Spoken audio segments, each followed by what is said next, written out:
بسم اللہ الرحمن الرحیم الحمد للہ نحمده ونستعینه ونستغفره ونؤمن به ونتوکل علیہ ونعوذ باللہ من شرور انفسنا ومن سیئات اعمالنا من يهده اللہ فلا مضل له ومن يضلله فلا هادی له وأشهد أن لا إله إلا الله وحده لا شريك له وأشهد أن سيدنا ومولانا محمدا عبده ورسوله أرسله إلى الناس كافة بشيرا ونذيرا وداعيا إلى الله بإذنه وسراجا منيرا صلى الله تعالى عليه وعلى آله وأصحابه وأزواجه وذرياته وبارك وسلم تسليما كثيرا كثيرا أما بعد أعوذ بالله من الشيطان الرجيم بسم الله الرحمن الرحيم شهر رمضان الذي أنزل فيه القرآن هدى للناس وبينات من الهدى والفرقان فمن شهد منكم الشهر فليصم ومن كان مريضا أو على سفر فعدة من أيام أخر يريد الله بكم اليسر ولا يريد بكم العسر ولتكملوا العدة ولتكبروا الله على ما هداكم ولعلكم تشكرون وقال رسول الله صلى الله عليه وسلم الصوم جنة أو كما قال عليه الصلاة والسلام. لائق عزت و احترام معزز محترم میری ماں بہنوں، مجھے آج موضوع سپرد کیا گیا ہے رمضان المبارک کی تیاری کے سلسلے میں. معزز خواتین، کہتے ہیں کہ دنیا میں کوئی چیز اچھی ہے یا بری، اس کو پہچاننا ہو تو اللہ کے نیک دل بندے اور ان کے معمول کو دیکھ لو. اگر وہ کسی چیز کو چاہتے ہیں، کسی چیز کی چاہت رکھتے ہیں تو وہ چیز اچھی ہے، اور ان کے سامنے کسی چیز کی پیشکش کی جائے اور وہ اس چیز کی طرف التفات نہ کریں یا اس سے اپنی نفرت کا اظہار کریں یا اپنا رخ موڑ لیں تو سمجھو کہ وہ چیز اچھی نہیں ہے. بہت بہترین معیار قائم کیا گیا ہے. ہم اور آپ جو ماپدنڈ رکھتے ہیں اپنے ذہنوں کے اندر وہ دنیاوی ویژن ہے. ہم کسی چیز پر چاہت کی نظر ڈالتے ہیں تو ہمارے جی کو جو چیز بھاتی ہے، ہمارے نفس کو جو چیز اچھی لگتی ہے، دنیاوی نقطۂ نظر سے جو چیز اچھی سمجھی جاتی ہے اس کو ہم لوگ اچھا سمجھتے ہیں، اور دنیاوی نقصان ہوتا ہو تو اس چیز کو ہم برا سمجھتے ہیں. لیکن سچ مچ دنیاوی ویژن سے جو چیز اچھی دکھے وہ اچھی ہو ایسا ضروری نہیں ہے. کتنی ہی چیزیں ہمارے نفس کو بھاتی ہیں لیکن ہمارے لیے وہ زہر حلال ہیں، ہمارے وجود کو نہیں، ہماری روح اور ایمان کو خاکستر کر کے رکھ دینے والی ہیں. اسی لیے کہتے ہیں کہ آپ کو اگر اچھی اور بری چیز کی تمیز چاہیے ہے تو اللہ کے نیک دل بندوں کے ویژن کو دیکھ لو. وہ جسے پسند کرتے ہیں وہ سچ مچ اچھی، اور وہ جسے ناپسند کرتے ہیں اس سے دنیا کی اور کوئی بری چیز نہیں. معزز خواتین، ان میں بھی حضرت نبی اکرم صلی اللہ علیہ وسلم اگر کسی چیز کو چاہتے ہوں تو اس کی خیریت اور بھلائی کے کیا کہنے آپ کو معلوم ہونا چاہیے. آپ صلی اللہ علیہ وسلم ہماری ہی طرح بشر تھے، انسان تھے، ہمارے ہی بیچ جیتے تھے، لیکن سید الرسول ہونے کے ناطے یہ اس دنیا میں رہ کر بھی ہر دم آخرت کے باسی رہتے تھے. ہم لوگ دنیا میں رہتے ہیں تو ہماری آخرت خدا خدا کر کے 24 گھنٹے میں ایک مرتبہ بھی ہم کو یاد نہیں آتی. کبھی کوئی یاد دلاتا ہے تو ہم لوگ کہتے ہیں دنیاوی مزے کو کرکرا مت کرو، ابھی موت کی اور حشر کی یاد دلا کر. مگر اللہ کے رسول صلی اللہ علیہ وسلم کا معمول تھا اور آپ کی طبیعت بنا دی گئی تھی. آپ اس دنیا میں رہتے ہوئے آخرت کے باسی تھے اور وہاں کی چیزوں کو ایسے دیکھتے تھے جیسے میں سامنے بیٹھے ہوئے لوگوں کو دیکھ رہا ہوں. آپ صلی اللہ علیہ وسلم کو اللہ تبارک و تعالیٰ نے یہ گہری طبیعت عطا فرمائی تھی. اسی لیے آپ کے سامنے جب بھی دنیا پیش کی گئی تو آپ صلی اللہ علیہ وسلم نے اپنا رخ موڑ لیا اس سے. ایسا نہیں ہے کہ آپ صلی اللہ علیہ وسلم کے گھر میں چولہا نہیں جلتا تھا تو آپ صلی اللہ علیہ وسلم کمانا چاہتے تھے تو بھی نہیں کما سکتے تھے. آپ کو اللہ تبارک و تعالیٰ نے فرشتوں کی معرفت سامنے سے دنیاوی پیشکش کی تھی.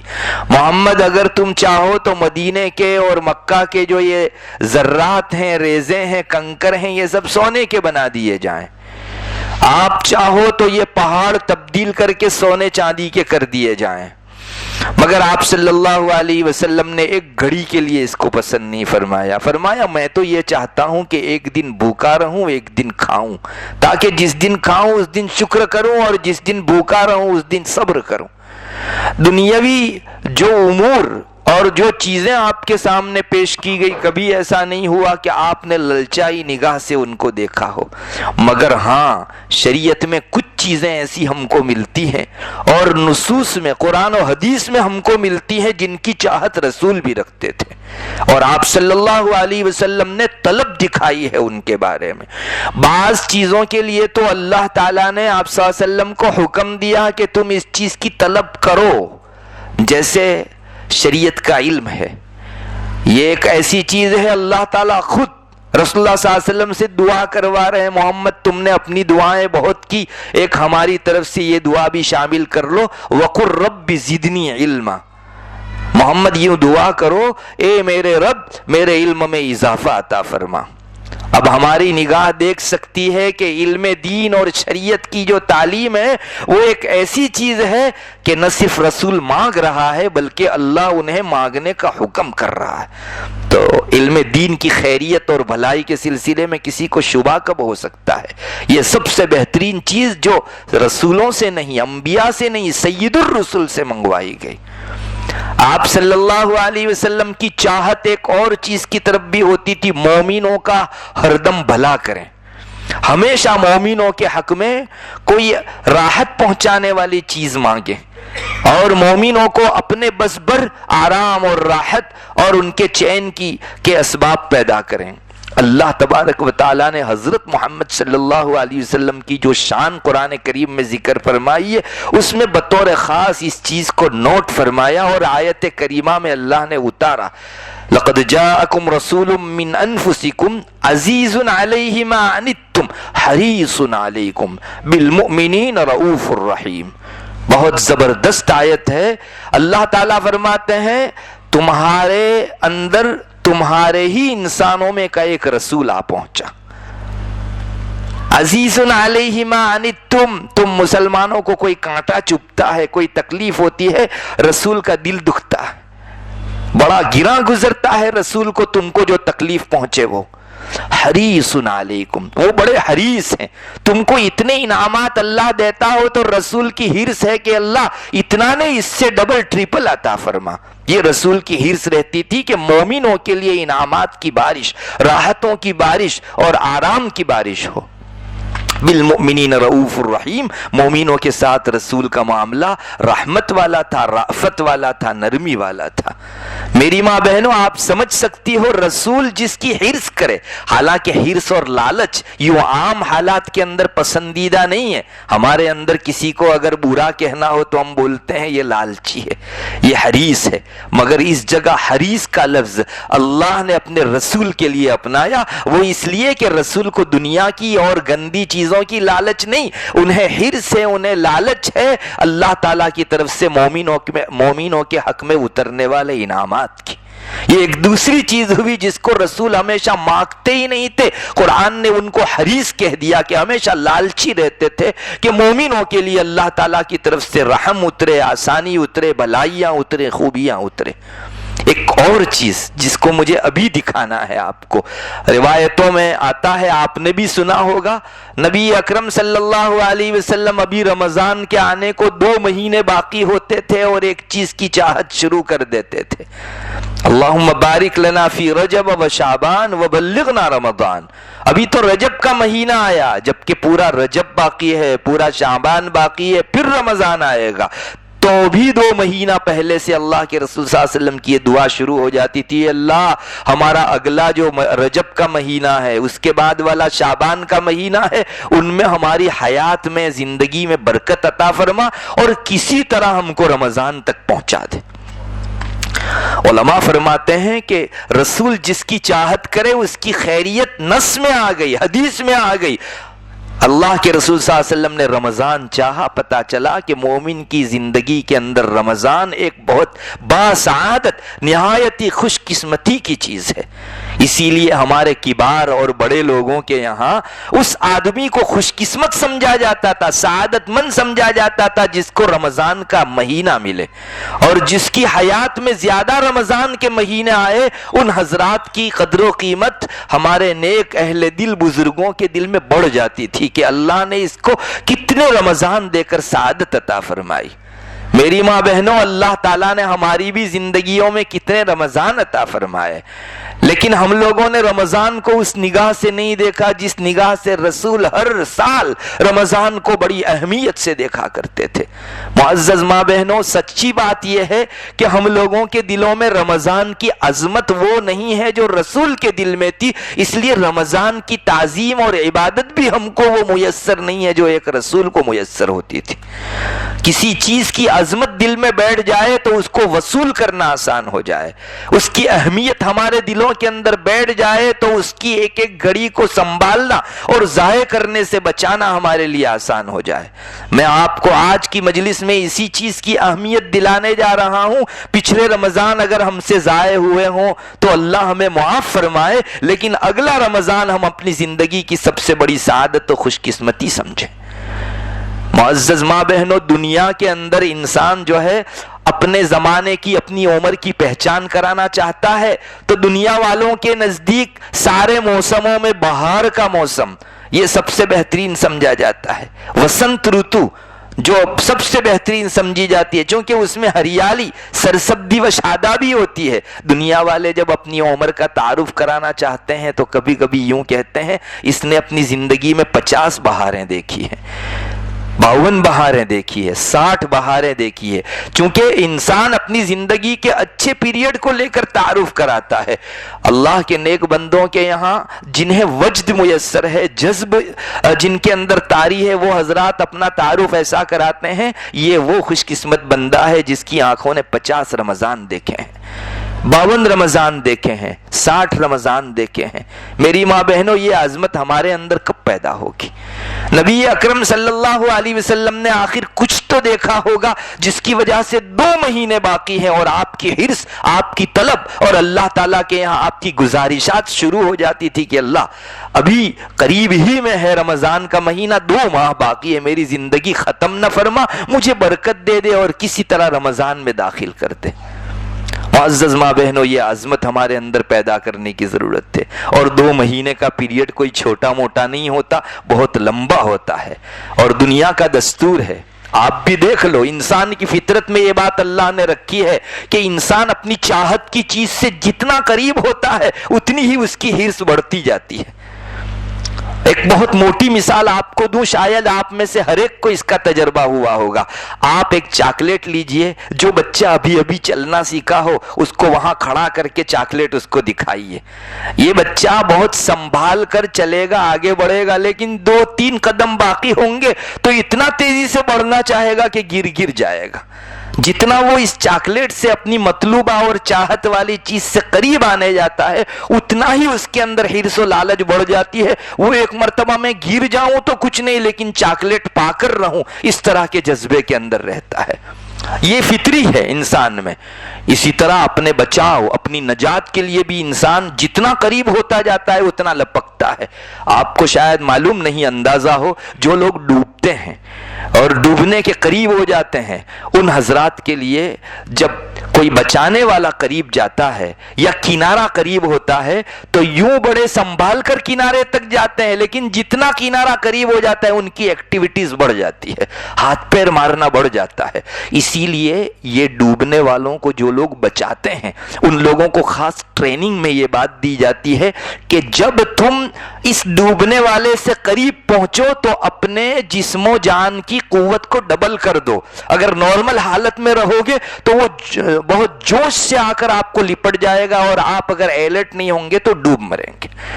یہ اسی لیے کہ فطرت انسانی ہے کہ وہ اپنی مطلوبہ چاہت والی چیز سے جتنا قریب آتا ہے ایکٹیویٹیز بڑھ جاتی ہے، حرص و لالچ میں اضافہ ہو جاتا ہے. بس اس اینگل سے اگر رسول اللہ صلی اللہ علیہ وسلم کی اس دعا کو ہم لوگ دیکھیں تو بڑی آسانی سے سمجھ میں آتا ہے کہ 2 مہینہ پہلے رسول کی چاہت کیوں ہو جاتی تھی کہ اللہ مجھ کو کسی طرح رمضان تک پہنچا دے.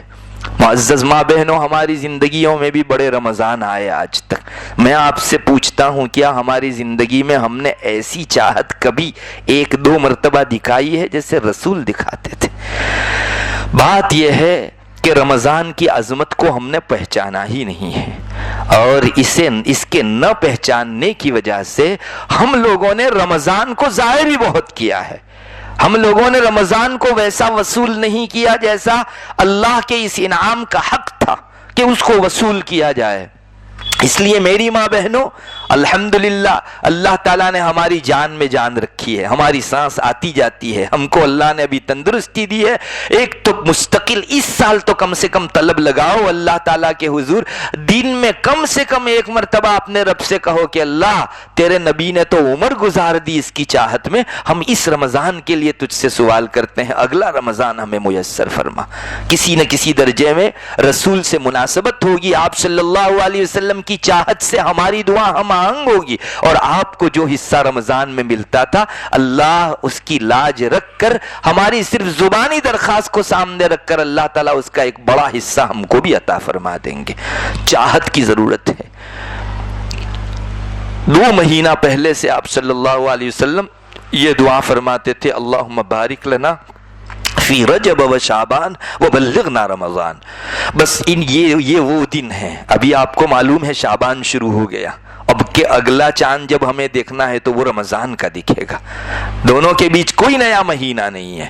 بس تو شعبان میں ہماری چاہت جتنا رمضان سے قریب جائیں، ہماری چاہت میں اضافہ ہونا چاہیے کہ اے اللہ میں خوب وصول کروں گی، اور تو نے مجھ کو یہ مہینہ اگر عطا فرمایا تو اس کا جو حق ہے اس کو ادا کرنے کے لیے پورا زور لگا دوں گی، اور اپنی کوئی گھڑی ضائع نہ ہو اس کے متعلق آج ہی سے میں ٹھان لوں گی کہ اس کی ایک ایک گھڑی کو تیرے ذکر میں، تیری عبادت میں، تیری یاد میں گزاروں.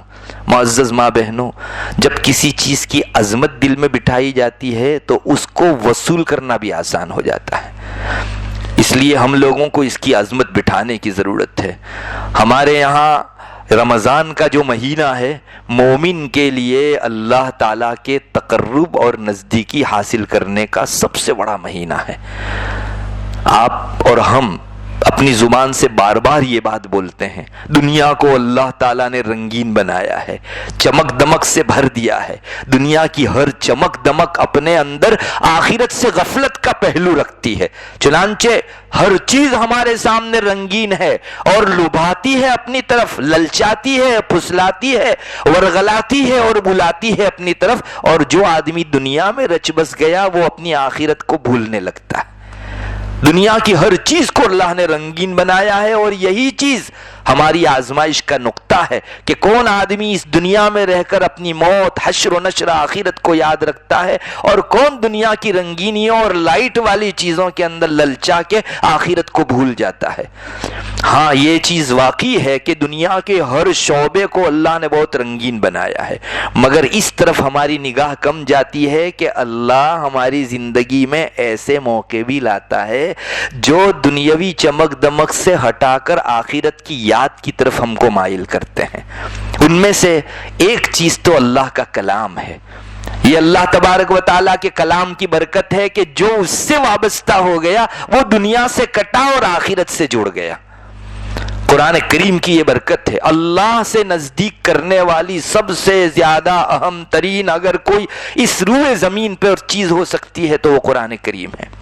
چنانچہ آپ نے بھی شاید سنا ہوگا امام احمد ابن حنبل علیہ الرحمہ جو بہت بڑے امام گزرے ہیں، ان کے حوالے سے قصہ آتا ہے کہ انہوں نے اللہ تعالیٰ کو ایک مرتبہ خواب میں دیکھا. پوچھا اے اللہ آپ سے نزدیک ہونے کا سب سے بہترین آسان راستہ کون سا؟ تو اللہ تبارک و تعالیٰ نے فرمایا میرا کلام قرآن کریم. حضرت امام احمد ابن حنبل نے اللہ تعالیٰ سے پوچھا اللہ سمجھ کر یا بے سمجھ کر؟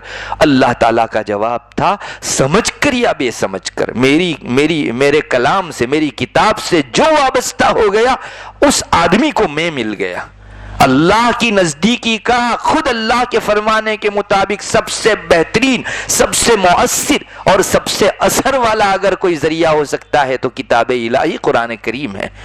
اور آپ کبھی تجربہ نہ ہوا ہو تو کر لیجئے، اگر آپ کے دل میں کبھی دنیا کی رنگت بہت زیادہ پھیل جائے، بلکہ میں تو کہتا ہوں کسی گناہ کی طرف دل کا دائیا بہت بڑھ جائے آپ کا، اور ہم چاہتے بھی ہیں ایسے موقع پر کہ ارے ایک دم سے کیا ہو گیا، اس گناہ کی طرف میرا دل بہت چل رہا ہے، ہم ڈھونڈتے ہیں کہ اس سے فرار اختیار کیسے کرے، بھاگے کیسے اس سے.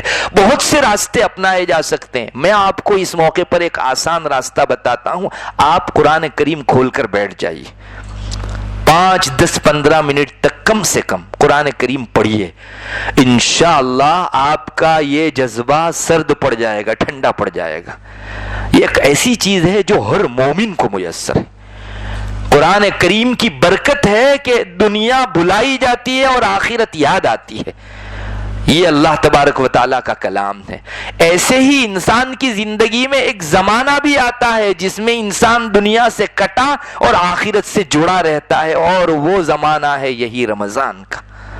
اللہ تبارک و تعالیٰ نے ہر مومن بندے کے دل کے اندر رمضان سے ایک خاص انس رکھا ہے. آپ یقین جانو شرابی کبابی بھی ہوگا، رمضان کے مہینے کے اندر اس کو ایک خاص قسم کی کیفیت اپنے دل میں محسوس ہوگی.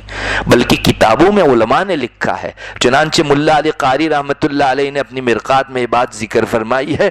آپ نے دیکھا ہوگا رمضان جو ہی آ جاتا ہے تو جو لوگ سال بھر نماز نہیں پڑھتے وہ بھی مسجد میں دکھتے ہیں، اور جو لوگ عام احوال کے اندر گناہوں میں ہمیشہ رچے بسے رہتے ہیں ان سے بھی گناہ رمضان کے اندر چھوٹتے ہیں. اور نماز کی پابندی کے ساتھ ساتھ کچھ نہ کچھ تلاوت، کوئی نہ کوئی ذکر، اللہ کی یاد ہر مومن شرابی کبابی تک عام دنوں میں جتنا نہیں کرتا کچھ نہ کچھ رمضان میں کر ڈالا کرتا ہے.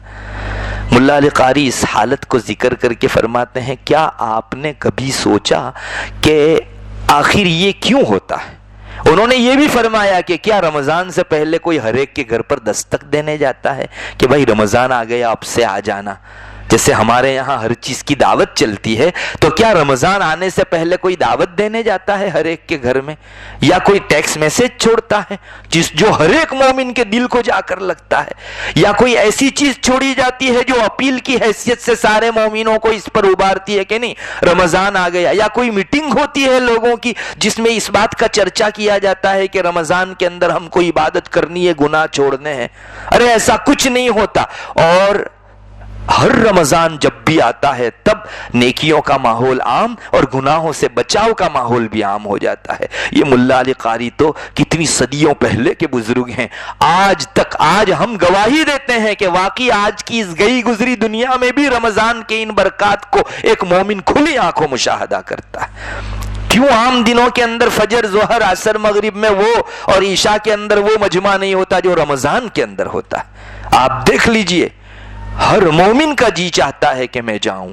یہ بڑوں ہی کی بات تھی. ملا علی قاری نے فرمایا اصل میں حدیث شریف میں آتا ہے جب رمضان آنے والا ہوتا ہے تو اللہ کا ایک منادی ندا لگاتا ہے، ایک فرشتہ پکار لگاتا ہے، یا باغی الخیر اقبل ویا باغی الشر اقصر. اے نیکی کی طرف آگے بڑھنے والے اور آگے بڑھ، اپنی رفتار تیز کر، سپیڈ ڈبل کر دے. یا باغی الشر، اے برائی کی طرف آگے بڑھنے والے 11 مہینے گناہوں میں رہا لیکن اب بس کر، اقصر، باز آ جا. ملا علی قاری فرماتے ہیں جو اپنے وقت کے مجدد تھے، فرماتے ہیں کہ یہ فرشتے کی آواز ہمارے یہ حسی کان تو نہیں سنتے لیکن مومن کے دلوں کے بھی کان ہے. یہ اس آواز کا اثر ہے جو مومن کے دلوں نے سنا تھا، اور وہی چیز باعث بنتی ہے انسان کو مسجد تک کھینچے لانے کی. سارے کام کاج چھوڑنا رمضان میں آسان،